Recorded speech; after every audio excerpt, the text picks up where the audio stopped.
No one could have predicted that under the intense studio lighting and rolling cameras. Though her voice remained steady, Rebecca Lamb's remarks resounded like a clap of thunder. Joni and Doug were the targets of whispers for a long time, masked by smiles and sermons.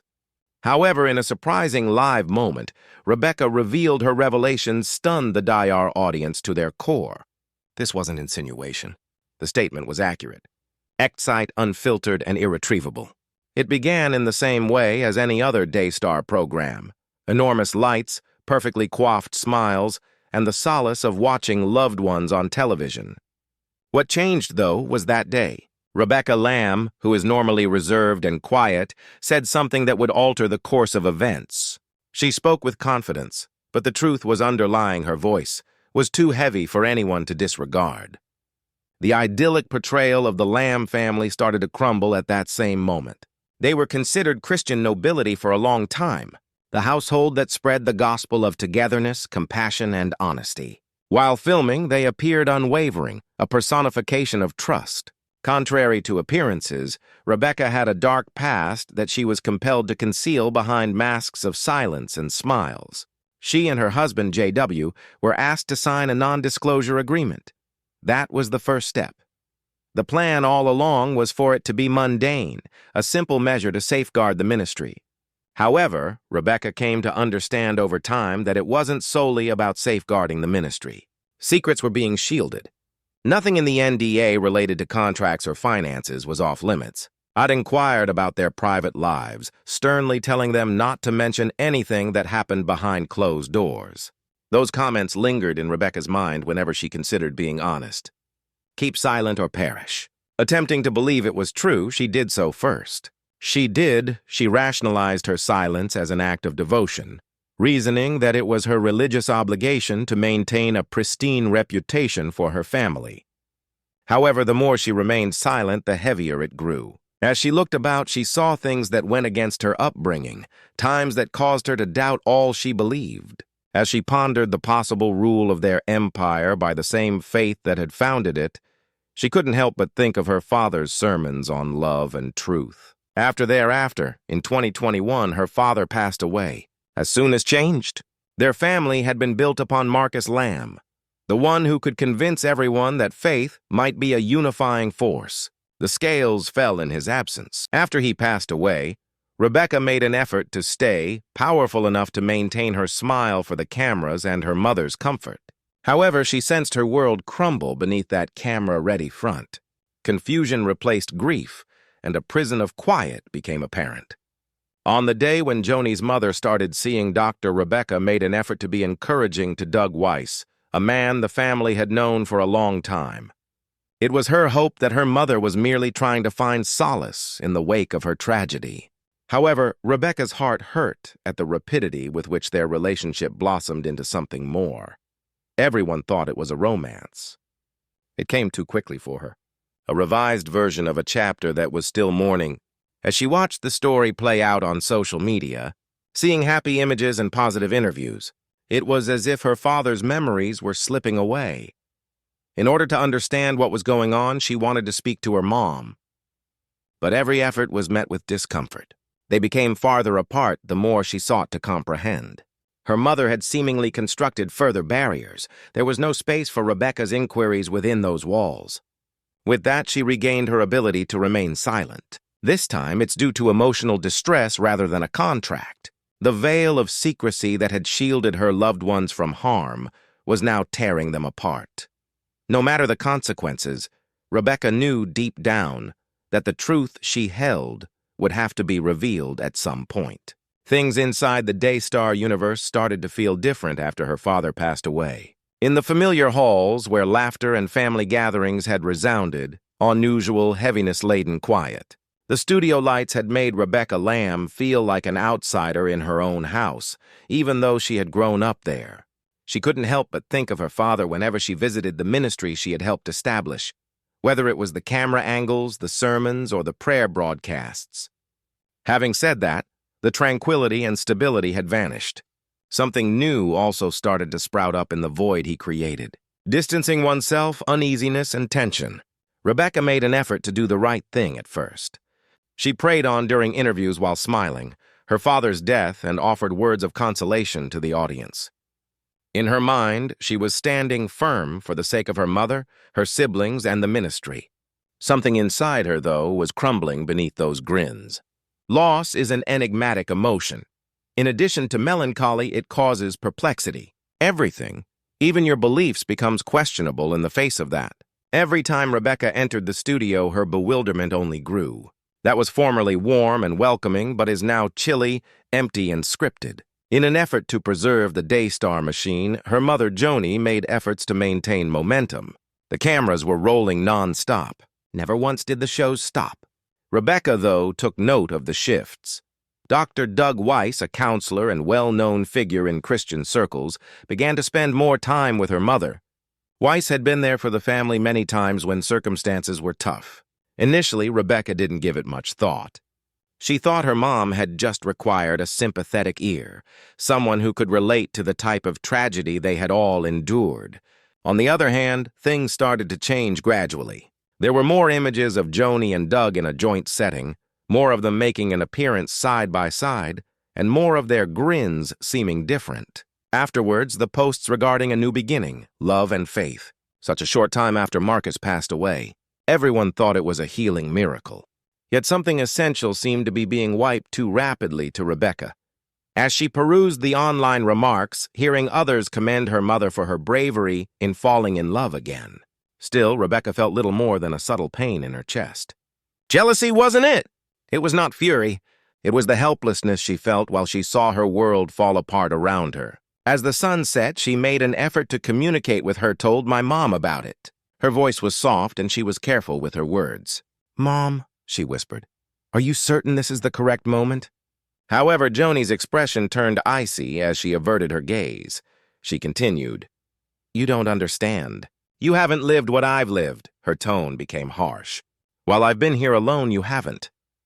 Tears were shed at the conclusion of the conversation, and from that point on, the gap between as the night came to a close. Rebecca felt as though she had lost a parent, one to death and the other to an entity she couldn't identify. And then there was the non-disclosure agreement, NDA. The document she held, the signed document from years ago, had always hung over her like a shadow. Originally intended to safeguard the ministry, it now seemed to be guarding something else entirely. It did more than merely conceal corporate affairs. It stifled her emotions as well. She felt compelled to remain silent or face the consequences. And those words echoed in her mind more strongly than her own conscience, every time she noticed anything that didn't add up or wanted to speak out. She pondered her options in prayer, but her inner turmoil deepened. Was being silent truly a demonstration of faith? Was it worth sacrificing her serenity to safeguard her family? Recalling her father's words, "Truth and love must walk together," she sought solace in prayer. However, the reality had changed. Truth had become perilous, and Rebecca started to have restless nights, lying awake and wondering if she was complicit in keeping quiet. She thought about the families who had trusted Daystar to lead them and wondered if they deserved to know what she knew. By 2023, the ministry had undergone a radical transformation. New faces had taken over, and new voices had taken over the media. Rebecca felt herself increasingly marginalized, with fewer invitations to meetings and less value placed on her opinions. Uninvited. She had transformed from Marcus's daughter and a beloved part of Daystar's heart into a subdued, supporting character. Family meals became less frequent, and phone calls became shorter.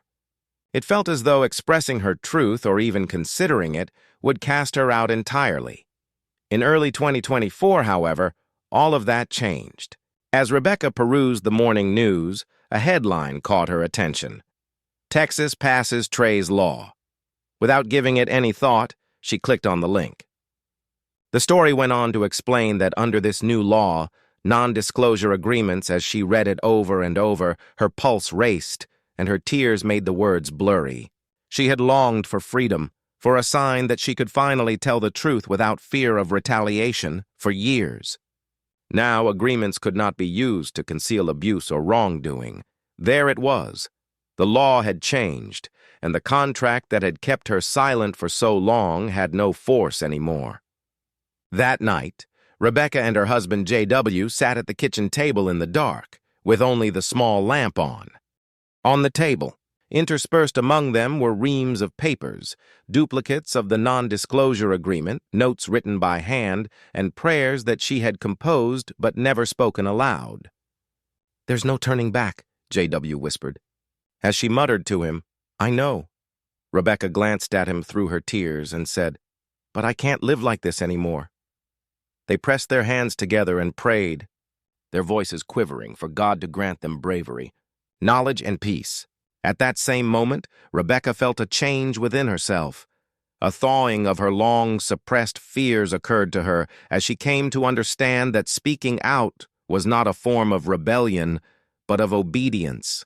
It had nothing to do with vengeance or wrath, but with the pursuit of truth and the defense of the defenseless. Ultimately, it was about choosing faith over fear. The following morning, as the sun came up, Rebecca sat down at her laptop and started to type. Her heart was solid, but her fingers shook. Her statement was brief, not tinged with anger or accusations, but with simplicity, rawness, and honesty. She talked from the depths of her being about the toll that silence had taken, the agony of being compelled to maintain secrets for the sake of faith, and how, once the truth had been revealed, nothing had been the same, and as she hit submit, an odd serenity enveloped her.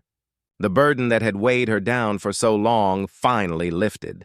She was uncertain of what was ahead, whether her mother would ever forgive her, whether anybody would comprehend her, or whether her family's legacy would shatter.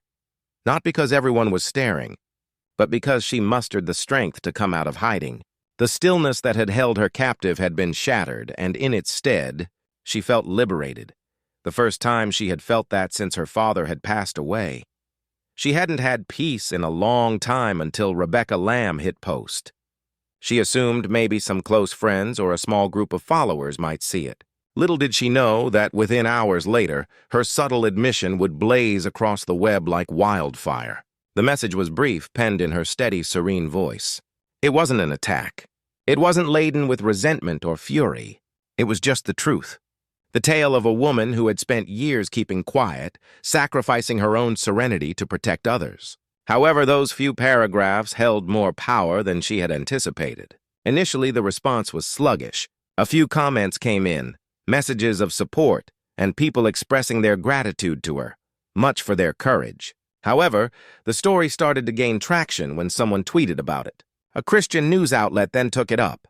Within hours, it was trending on every major faith-based forum, YouTube channel, and social media page.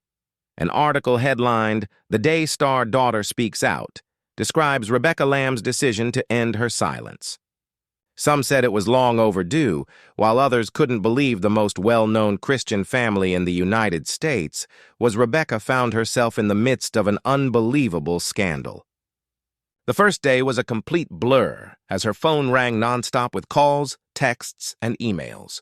Reporters were requesting interviews, and her supporters wanted to express their gratitude.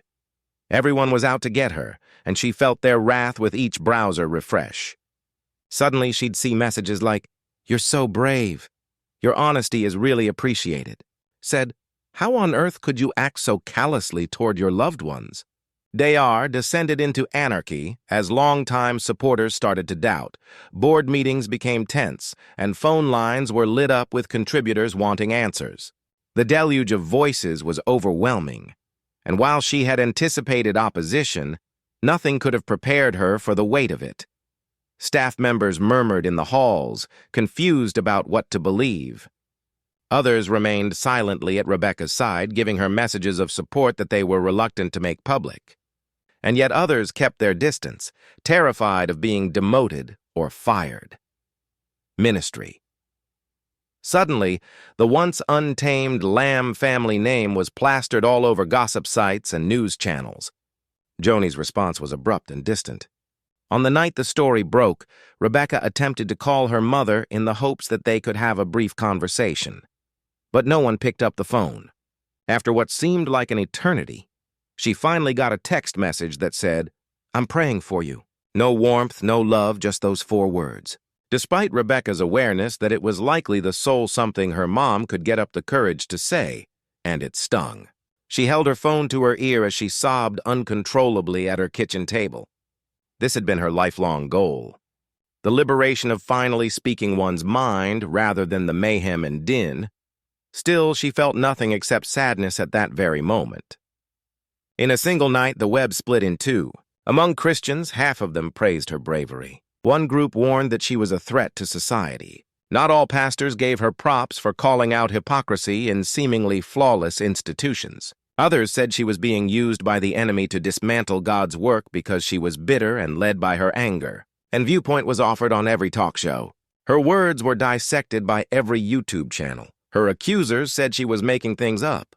Some people attempted to use her narrative for political gain. It was the last thing Rebecca had ever desired. All she wanted was peace. However, tranquility remained elusive to her. In light of the upcoming during the past few weeks, everything changed for her. She went dark for a period, not responding to calls or reading comments on the internet. Throughout it all, her husband, JW, was there for her, his subdued might supporting her. Repeating, "You did the right thing," he then proceeded to once more. Truth always divides before it heals. Nevertheless, Rebecca couldn't deny the sense of loss. Her mother longed for her. Her loved ones were important to her. She longed for the simpler days, before her stardom, contracts, and total stillness. Rather than asking for validation from others, she and JW prayed nightly for inner serenity. Rebecca would cry during prayer on occasion. She muttered, "Oh my, did I make the correct decision?" With tears falling down her cheeks, she felt something more profound, even if she didn't see a sign or hear a voice. "No, she said with a calm, steady voice. Truth, in spite of its agony, was always the better option. Then a startling development took place. Messages began to arrive amidst the mayhem. Private ones from people Rebecca had never met. People of all ages and from all walks of life, including those in ministry, wrote to her, each with their own story to tell. They also shared with her their experiences of being coerced into silence and signing non-disclosure agreements, hindered their ability to report wrongdoing, corruption, or abuse. They were grateful to her for breaking the fear barrier first. "Your bravery inspired me to be braver," a woman candidly wrote, as soon as she heard, "You're not alone." Rebecca understood that her family wasn't the only focus of the story. Something far more significant was at stake. The door had been opened by Trey's law, but she had been the one to step through it, demonstrating to others that they too could. A movement was emerging from what had begun as a confession. Churches subtly started looking into their policies. Christian groups started having NDA meetings in executive offices. The formerly taboo topic of discussion was suddenly out in the open. Nothing a sermon or broadcast could have accomplished as much as Rebecca's truth. It jolted people into acknowledging the truth. It was still an expensive ordeal. The rift between her and her mother never healed. No longer would my friends in the ministry return my calls. Church event invitations vanished. However, Rebecca rediscovered something she had long since lost between it all, in her head.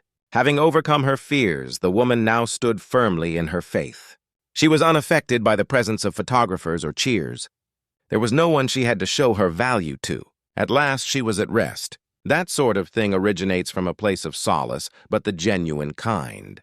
After a few months had passed and the news coverage had subsided, Rebecca reflected on her confession and found it hadn't broken her. She was set free by it.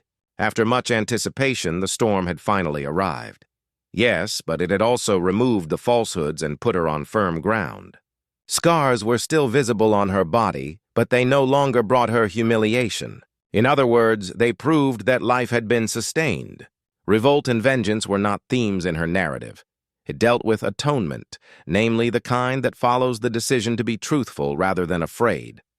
Rebecca was aware of the truth, even though everyone else saw her as a rebel, a traitor, and a nuisance. Following her father's teachings had always been her way. Remain a beacon of light no matter the odds. Truth doesn't erode faith. Rather, it cleanses it. And Rebecca's religion felt genuine again after a long absence. Rebecca Lamb stood in the stillness as the din eventually died down. The calm that follows a storm's destruction across all of your previously held beliefs. The news had progressed. As a result, the public's focus shifted to other issues that the internet had discovered. The years-long tenseness in her chest finally eased as her phone finally stopped ringing. At first, it wasn't entirely calm. It was a gentler emotion, a mixture of relief and sadness. Truthfully, she had lost all that she had formerly deemed vital, but she had spoken the truth. The dam had not yet broken in her connection with her mom. No one picked up the phone. No one ever read the messages. The ministry, which had been her sanctuary before, had severed all ties with her. When word got out that her old Daystar circle pals were siding with her, they stopped trying to get in touch with her. However, rather than attempting to pursue them, or in order to protect herself, Rebecca had not done anything like that for a long time. She reclined. She gave up on changing people's minds. For once, she gave up trying to be understood. She ceased to provide an explanation. We had won the battle. Weird things happened in the weeks following the fallout. The peace and stillness would leave her bewildered when she woke up. Mornings where the daylight slipped through her blinds and birdsong filled the air, free from schedules, forced smiles, and photographers. It was strange, even unsettling. However, her breathing returned gradually. For the first time in years, she began to go for walks around her neighborhood. Things that had slipped her mind became apparent to her. As she walked, she could smell the rain on the pavement, feel the sun's warmth on her face, and see how strangers smiled as they went by. Even though it was easy, it brought her healing. Throughout it all, her husband J.W. remained her rock. They would sit on the porch and chat for hours, discussing both many and few things. They prayed on occasion. Sometimes they would simply sit quietly, clasping hands, and allow the atmosphere to calm down. "You did what was right," J.W. would tell her any time uncertainty set in. Additionally, despite the fact that a portion because she was still hurting from all she had lost, she started to trust him. Things got more evident the farther she separated herself from the mayhem. Freedom, she came to understand, was not a glamorous thing. No one praised or validated it. It crept in subtly through the daily decisions she made, refusing to conform and instead embracing authenticity, letting herself feel the full range of human emotion, crying, laughing, and living without masks. Returning to writing, this time not for publication, just for her own benefit and not to garner attention. All of her suppressed emotions, prayers, and memories found an outlet in her journal. With every phrase came a sense of relief. Her fame began to rise once more. Everyone else, not journalists or fans, but regular folks, men who were scared to speak up, women who had been kept silent. They extended a helping hand, not out of sympathy, but comprehension. Their courage to stand up for what they believed in was inspired by her narrative, they told her. Despite her growing awareness of her own heroism, Rebecca never considered herself one. Making it through a hurricane unscathed can be an act of great bravery. She settled into a new routine of tranquility as the months went by. The weight of her father's absence and her mother's unfulfilled expectations remained, but she no longer bore the same burden. Reconciliation wasn't necessary for her to forgive, not arrived. She came to understand that forgiveness was not about denying the existence of the hurt. Refusing to allow it to govern her any longer was the main point. As the sun dipped below the horizon, Rebecca found herself captivated by the kaleidoscope of colors that made up the sky above her porch. She grinned naturally after a long period had passed. Although she may be forever known as the woman who spoke up, that designation was unnecessary for her. Free, healed, and complete, she was just Rebecca. Everything she had come to rely on had been swept away by the aftermath.